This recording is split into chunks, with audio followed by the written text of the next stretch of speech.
Olá! Bem-vindos a mais um episódio do podcast da Sintonia.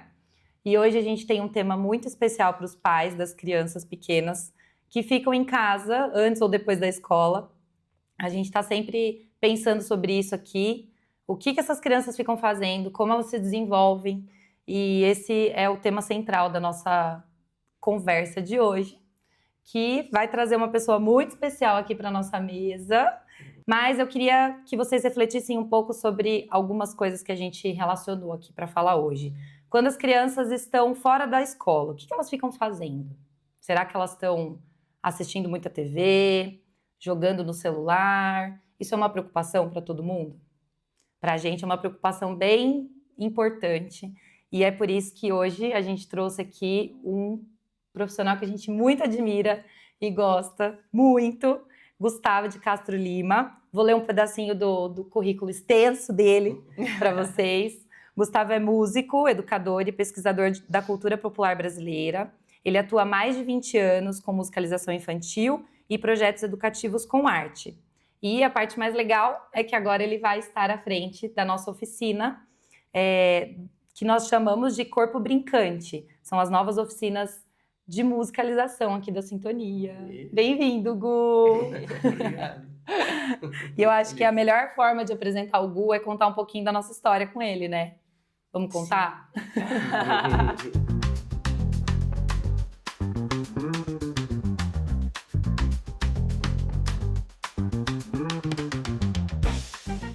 Bom, eu conheci o Gu, né? A gente conheceu o Gu por uma festinha, assim, ó, lá do auditório da escola onde a gente estudava. Já falar o nome? Pode? Claro. Do Colégio Santa Mônica. E, tava acontecendo algo, não lembro, assim, o que era, mas provavelmente era a música, assim. A gente falou, a gente precisa saber o que tá acontecendo aí. Então a gente abriu um pouquinho o auditório e falou assim... E aí a gente viu muita coisa acontecendo, a gente viu dança, a gente viu música. E a gente conheceu o Gu, né? E aí desde aquele dia eu me apaixonei. Falei, não, preciso fazer essa aula aí, ó, eu quero. Eu quero. Aí a gente foi falar com ele, né? Foi. Nossa. E eu me lembro que, bom, para quem não sabe um pouco mais da nossa história, a Tabata e eu nos conhecemos no colégio. Então isso foi lá em meados de 2006, 2007. Você falou que não ia falar sobre tem isso. que falar, para todo mundo saber a intensidade, né? E o Gustavo era o professor que estava conduzindo aquele movimento que a gente achou muito legal quando a gente viu pela frestinha, isso tudo é verdade mesmo. Foi quando a gente, além de conversar um pouco com ele, ele já falou, não, vem aí para vocês conhecerem também. Ele falou, conversa, porque é só para o ensino fundamental. É, só para o ensino fundamental. A gente, não. E a gente conheceu como aula de sarau. Aula de sarau. Aula de sarau. Aula de sarau. Porque a gente perguntou para alguém, provavelmente, o que tá acontecendo lá no auditório, não sei o que, será que a gente pode fazer? É aula de sarau, era sarau, alguma coisa do sarau. E a gente quer fazer aula de sarau. Mas não é para vocês, não é para vocês. Não é para vocês. Só para o ensino fundamental. E a gente era do médio, então a gente, mas por quê? Será que a gente não vai poder? E aí o Gustavo falou, conversem lá na direção, veja se vocês podem fazer, tem bastante coisa aqui por que dá pra... Tudo bem. Por mim, tudo bem. Foi assim. E aí a gente foi conversar com a Paulinha, né? Foi. Se não me engano, foi isso, assim. E aí perguntar pra ela se a gente podia fazer parte, e ela... Tudo bem, se vocês conseguirem conciliar com os estudos. Se vocês quiserem fazer aula com as crianças, tudo bem, né? Acho que ela não acreditou que a gente ia gostar, que a gente ia ficar. E foi assim que a gente se conheceu, né? Muito tempo atrás. E de lá pra cá, a gente vem admirando o trabalho do Gustavo há muito tempo. Ano passado, acho que foi quando a gente retomou mais esse vínculo, né, Gu? Nunca deixamos de ter esse carinho e esse contato, mas... o ano passado a gente se interessou em alguns instrumentos que o Gu estava desapegando, né? Para trazer aqui para a Sintonia, porque além de ser, na nossa escola ser uma escola de dança e de teatro, a gente sempre teve interesse pela música e sempre achou que havia possibilidade de incluir essa modalidade aqui. E, de alguma forma, a Tabata é muito interessada em música também e toca muitas coisas e gosta... Né? Não? Que cara é essa? Eu sou muito interessada em música, mas eu não toco nada praticamente. Claro que toca, mas gente. tá bom. Se ela toca mais de 2 instrumentos, significa que ela gosta de instrumentos. Eu sou muito interessada. Pois é. Ele tem provas, ela já tocou bateria com o Gustavo, gravando ali. Então a Tabata toca bateria, ukulele, violão arranha também, tambor, campainha. Campainha. Esse é ótimo. Pois é. Não, mas é uma história que veio vindo nesse tempo, nesse período longo, mas... E chegando aqui, a gente também contou pra ele o tema do nosso espetáculo. E ele ficou, Uau, meu Deus, que legal! Né? Foi mesmo. Gu, me ajuda aqui com o roteiro. Vê se isso aqui tá bom, se tá errado, se não tá, se a gente pode seguir. Isso foi o ano passado, né? Foi. Porque o Gustavo é um super interessado na cultura popular brasileira e a gente também, sabendo disso, não poderíamos deixar de envolver o Gustavo nesse movimento, porque foi o espetáculo Brasilendas, né? A gente falou do folclore brasileiro, então a gente precisava dessa aprovação de alguém que tinha um Deu muitas conhecimento mais referências também, aprofundado. né? E aí, esse ano que veio o convite, né, Gu, para você participar das nossas oficinas aqui, trazer um pouco desse conhecimento tão vasto para as nossas crianças. Eu fiquei muito feliz, estou muito feliz, porque para quem trabalha com educação, trabalha com arte, vocês trabalham hoje com isso, vocês sabem que é muito difícil a sociedade, a família, a apoiar e valorizar quando você sai. Então, quando você está na escola e você faz a aula de arte, é uma coisa. É isso. Quando você vai, fala assim, olha, eu quero isso como profissão, eu vou buscar uma universidade, vira outra, porque vira uma preocupação. Sim. Como vai ganhar todas dinheiro. as preocupações que envolvem a valorização da arte, né? É verdade. E da educação, né? E então voltar e ver duas queridas que fizeram parte da minha vida naquele momento, com uma escola de dança e de teatro, de artes, né? Administrada por vocês tão bem, uma escola linda. Cheguei aqui, fiquei encantado. Aí o espetáculo, eu fiquei encantado. Aí eu quis saber como era o processo de criação do espetáculo. Aí fiquei mais encantado ainda de ver como era o cuidado com o processo. E aí depois a conversa vem, poder fazer parte dessa história, aí eu fico... Muito bom, né, Gu? Pra gente também. Zerei. Bom demais, zeramos a vida. Bom demais, bom demais. Quando a gente começou a conversar sobre trazer o seu trabalho para cá, né? A gente falou, não, mas isso tem tudo a ver com o corpo brincante. E aí acho que seria legal você explicar por que tem a ver esse nome, essa proposta, né, que a gente trouxe durante as férias, quase como uma colônia, né, cara? De trazer as crianças para dentro da escola para brincar, e porque isso tem tudo a ver com a cultura popular e com o seu trabalho aqui dentro. Quando a gente pensa em educação e a gente pensa em arte, a gente tem que pensar no brincar, certo? Não dá para pensar numa educação sem o brincar, sem esse corpo brincante. Seja ele a criança, seja ele o adulto. Sim, é verdade. E o brincante, aí pensando especificamente dentro do universo da cultura, que algumas pessoas chamam de folclore, cultura popular tradicional, cultura popular brasileira, mas que todo esse universo ele tem uma característica em comum, que é a integração do que a gente segmenta como linguagens artísticas. Se você perguntar para uma pessoa que dança o cavalo marinho, por exemplo, em Pernambuco, ele vai dizer que ele vai brincar o cavalo marinho, né? Então, muitas das expressões populares, tradicionais, são brinquedos. Né? E quando a gente fala do brinquedo, ou dessas pessoas que são, né, se autodenominam brincantes, não é no lugar do nosso pensamento de diminuir a brincadeira.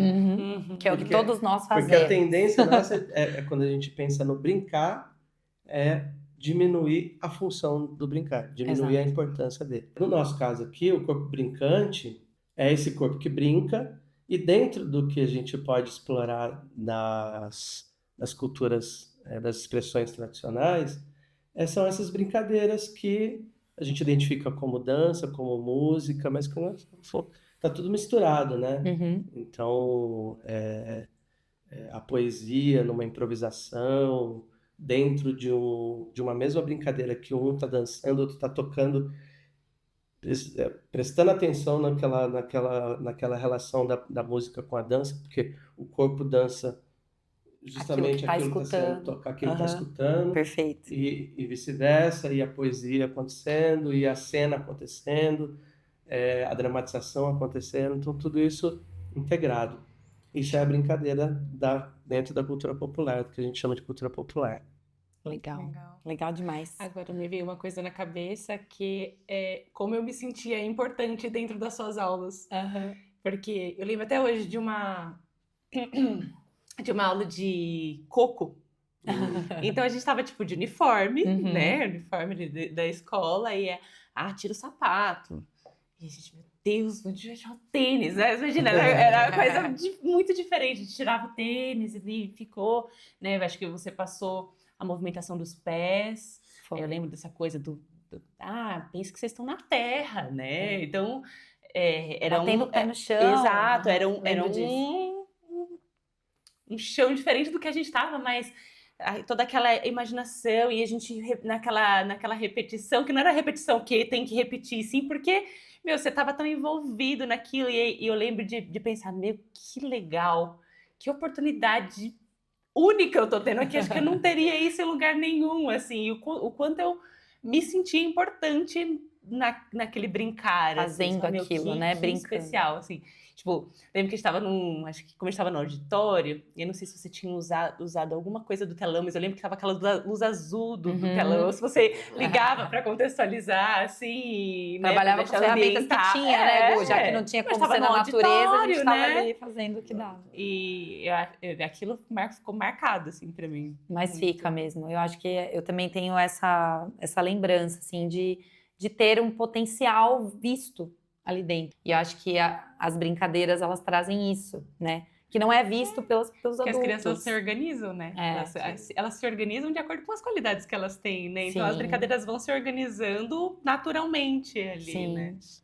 Vou descobrindo. Desculpa. Não, imagina. Não, e é ter um espaço, né? Ter um espaço onde isso pode ser verdade. Assim como a gente teve esse espaço lá no Santa Mônica, né? Então vou até deixar um agradecimento aqui pra Paulinha também. Porque ela deixou na época a gente participar.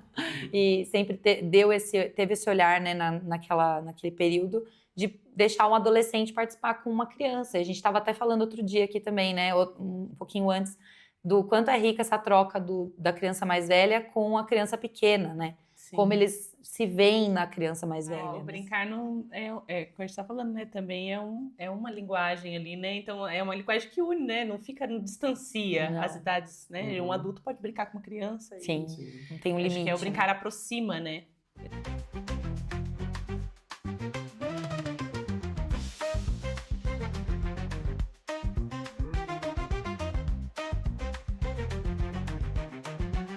Então, assim, ainda eu acho que não é respeitado. O brincar não é respeitado. A gente vê isso. Não tem o valor, né? Não tem o valor, porque o que acontece é isso. Os pais exigem, né? E eu acho que a gente sente isso aqui também, que as crianças tenham a tarefa pronta do jeito ordenada, orientada, né? Então, olha, agora você vai dançar a coreografia, 2 pra cá, 2 pra lá, pé pra frente, pé pra trás. E aí, quando você fala que a criança tá dançando livre, o pai fica, dançar livre? Uhum. Só que é no dançar livre que ela vai explorar coisas que ela não vai explorar no 2 pra lá, 2 pra cá, pé pra frente, pé pra trás. Ela vai ter outras vivências que são muito importantes. Dançar livre que ela tem a oportunidade de entender a ferramenta que foi ensinada. Exato. Não é ali na hora da aula, não é na repetição, vamos lá, faz pé pra frente, pé pra trás. É ali no estudo do corpo mesmo, né? Na manifestação do corpo ali que ela vai entender esse tipo de ferramenta. E vai descobrir muitas outras, né? Uhum. E é o que ela aprendeu, precisar. mas isso acontece. As pessoas não estão acostumadas a verem isso, né? O estímulo para a criação. Não tem. Vejo pouco do isso. brincar, eu acho assim, do brincar, as pessoas ainda não entenderam que essa é a forma como as crianças aprendem, assim. Né? Qual a função do brincar? A função do brincar, assim. Porque eu acho que hoje em dia o brincar é uma oportunidade, né? Sim. Porque as crianças estão cheias de coisas para fazer ou às vezes muito no acesso às telas e tal, que elas não têm tantas oportunidades de brincar, né? Pensa, acho que na nossa infância que a gente tinha casa de vó, a gente tinha mais irmãos, a gente tinha primos para brincar, a gente tinha muitas oportunidades para brincar. E não para estabelecer ali um objetivo para aquela criança, né? Aonde ela precisa chegar. Tipo isso, É assim. brincar pelo A gente- brincar. Você poder levar a criança para fazer isso é uma oportunidade enorme. Pelo brincar que ela vai elaborar todas as frustrações, que ela vai elaborar os desafios.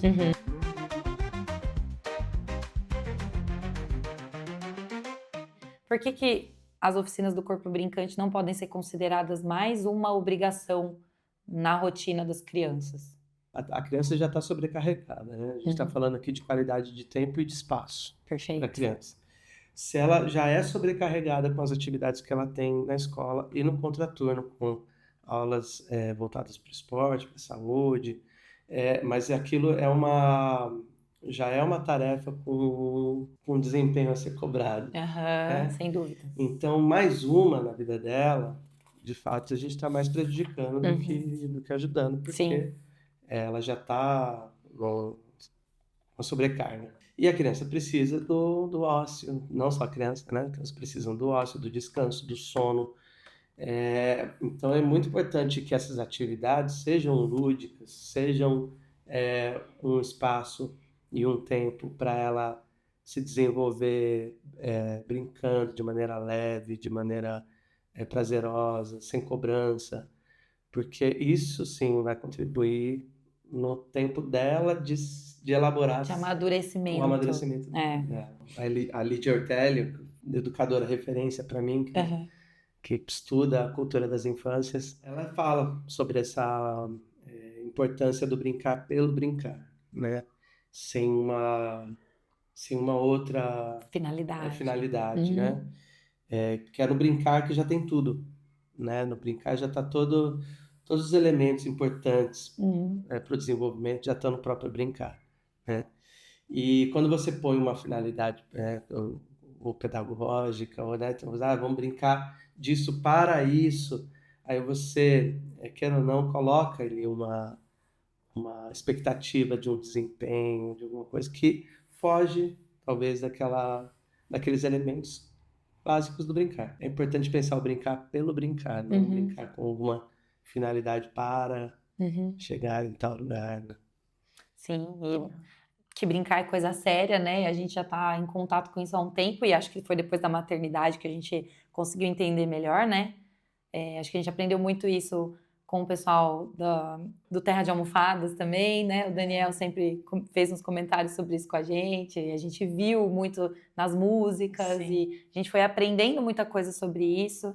Acho que também uma outra referência boa para trazer é a Pamela, né? Pamela Riga. É verdade. Também sempre falou muito sobre que o brincar é o trabalho da criança. Nem sei se é ela que disse isso ou se ela também trouxe de uma pessoa que ela pesquisava, né, de alguma educadora, mas a gente sempre tem isso muito intenso aqui na Sintonia e é de verdade quebrar algumas barreiras com os adultos, porque o adulto ele não compreende bem essa coisa do deixar a criança livre para uma dança ou deixar a criança livre para uma cena do teatro ou agora, né, para as nossas oficinas também. É um pouco, romper um pouco dessas amarras, né? Uma coisa que veio na minha cabeça agora muita procura de teatro para crianças com menos de 7 anos. Sim. Aí você pensar num período, né, que elas vivem do faz de conta, né? Que você vê ela brincando, ela tá ali falando com pessoas imaginárias, ela tá atuando, né? Mas não com a intenção de atuar, ela tá ali brincando. E aí, como é que você insere ela dentro de uma aula de teatro? Algo que ela faz tão naturalmente, assim, e que tem um propósito para ela ali. E aí você descontextualiza tudo aquilo e acaba fazendo ela fazer nessa finalidade. Então a gente fala, não, a gente não faz isso, não faz trabalha, ela não tá nem preparada, né? Ela ainda tá nesse mundo do faz de conta, a gente não quer quebrar isso também. E aí lá nos 7 anos, a criança brinca, é muito lúdica, mas ela já entende, né, um pouco mais sobre realidade e faz de conta. Aí você pode começar ali, mas ainda é muito por esse lado do brincar mesmo, envolvendo por esse lado do brincar. Então eu fico pensando o quanto a gente não entende as brincadeiras, né? E o quanto aquilo tá desenvolvendo ali. É um fato. Quando a gente fala em artes, né? Música, dança, a primeira coisa que as pessoas associam é ao sentimento, né? Expressão de sentimento, né? Mas nós estamos falando também de linguagens, de comunicação, né? Então, a música é uma forma de comunicação. A dança é uma forma de expressão, de comunicação. E a matéria-prima da música são os sons. Trabalha com música, a gente trabalha com o entendimento do uso dos sons na sua vida. Para se comunicar, para lidar com uma emoção e principalmente a escuta. É verdade. Um bom músico é quem tem uma boa escuta. É mesmo. Então Show. precisa trabalhar a escuta com a criança. E hoje a gente tem uma vida Louca corrida. louca, corrida de pouca escuta. Muito pouca escuta. É. E na verdade, acho que é até uma coisa meio natural, assim, do ser humano. Ele tá sempre querendo falar sobre ele. Ele não tá ali só para escutar. Se a gente não fizer esse exercício, realmente você não ensina a criança a escutar, porque ela tá sempre querendo falar sobre ela, quer a sua atenção, chama a sua atenção, pergunta, mamãe, mamãe, mamãe, não espera, não sabe esperar, né? Porque de fato ela não foi treinada para escutar, né? E aí a gente vem com esses estímulos também. Olha, vamos, calma, escuta. Ela Isso é não muito tem essa difícil. capacidade ainda Exato. de escutar, né? E aí a gente pode estimular isso, né? De alguma forma. Porque também se a gente não estimula, a gente também não cria essa habilidade. É. Mas é colocar uma música que a criança... Que a criança para ela pra ouvir. para, Ela para ouvir. Isso é uma verdade. Assim. E assim, as crianças, elas praticamente cantam antes de falar, né? Elas cantam, é muito maluco, assim. Acho que a minha relação com a música melhorou muito depois que a minha filha nasceu. Porque eu acho que é isso, né? Ela é a criança entregue. Então, ela se permite escutar, manifestar, tentar, experimentar, várias outras coisas. E aí, tipo, só tinha um bebê lá comigo. Com o que ela vai me julgar? Ela não vai me julgar, né? Então, eu tentar cantar. Imagina, você pede pra alguém cantar, eu vou cantar pra alguém? Não vou cantar nunca na vida, mas pra criança você canta, né? Você envolve, se embala. Então, eu acho que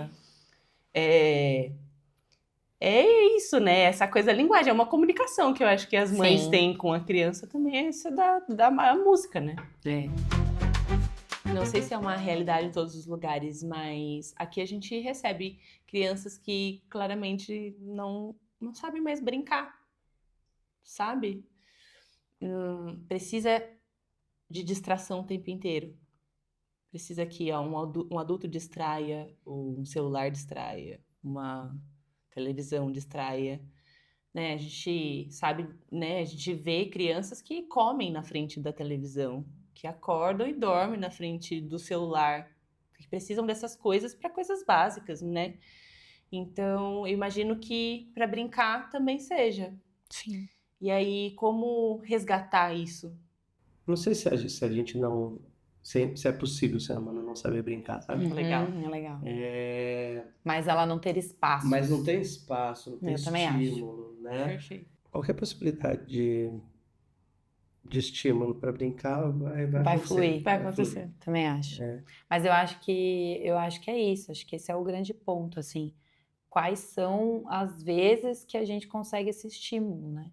Para as crianças de hoje. Então, quando a gente recebe uma criança que a gente percebe claramente que não brinca, é porque ela não tem onde brincar, ou com quem, ou como, ou ela tá sempre distraída por algo que não a faz explorar esse universo. E eu também concordo que o brincar tá dentro da natureza do ser humano, né? Assim como ele é ser humano, ele brinca, né? Enfim, mas ele é tirado desse contexto por distrações. E assim como o adulto hoje tá ali o tempo todo, distraído, não tá presente com o corpo e com a mente, ele tá sempre pensando, sempre acelerando o áudio, sempre fazendo isso, a criança também, né? Ela tá sempre distraída com algo. Eu fico um pouco preocupado também, isso é uma preocupação recente minha, de não culpabilizar ainda mais as famílias. Ah, isso é verdade. Ah, sim. Sabe? Uhum. Porque também acho que as famílias são reféns, né? Eu São. acho. Eu Uma acho. sociedade capitalista que São, estimula que você acho. tem que Trabalhar. você tem que trabalhar, E não sei trabalhar, o quê, trabalhar, trabalhar, trabalhar. Sobrecarga, né? Queria agradecer você, Gu, por topar. Obrigada, Gu. A gente tá muito feliz. Por topar, por sugerir, por contribuir, por fazer tudo isso acontecer junto com a gente também. Obrigado, estou muito feliz de estar aqui. Como eu já falei, é um sonho de qualquer educador, né? Ter trabalhado com vocês enquanto alunas e agora trabalhar com vocês como parceiras de trabalho, de profissão, de arte. Com certeza. E tenho certeza que vai ser maravilhoso. Eu também. Vai ser lindo demais. Beijo. E até. Vai voltar mais vezes, Gu, no episódio? No próximo episódio, você volta? Volto, só Em me alguns. chamar. A gente adorou. Hein, o Gu foi o primeiro convidado e eu acho que arrasou. Arrasou, chegou, ó. Tinha que ser ele. Tinha que ser. A gente queria trazer um convidado, mas a gente ficou, mas quem? Quem a gente vai chamar? Quem a gente vai chamar? Gustavo! Pode encontrar Deu comigo. certo. Isso aí, gente. Até mais.